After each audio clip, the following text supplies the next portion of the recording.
আধা পাকা রাস্তায় হাঁটার পর কিছুটা মাটির রাস্তা পেরোলেই দেখতে পাওয়া যায় ব্রহ্মপুত্র নদী।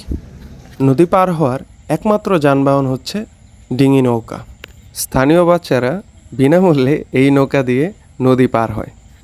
নদীর এই পাশটা একটু চিকন, নৌকা চালাতে তেমন একটা বেগ পেতে হয় না। নৌকার দোল খাওয়াটা এক অন্যরকম অনুভূতি জাগায়। মাঝি নৌকা চালিয়ে যাচ্ছে, সাথে যাত্রীরা হাসাহাসি ব্যস্ত। নানা গল্প জুড়ে দিয়েছে নৌকার মাঝি। নৌকার বৈঠায় পানির আওয়াজটা অনেক সুমধুর লাগে।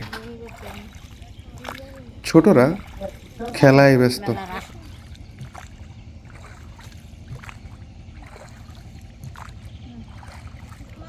নদীর চারপাশের পরিবেশটা খুবই শান্ত। নৌকা চলাচলের পরিমাণ এখানে খুবই সীমিত।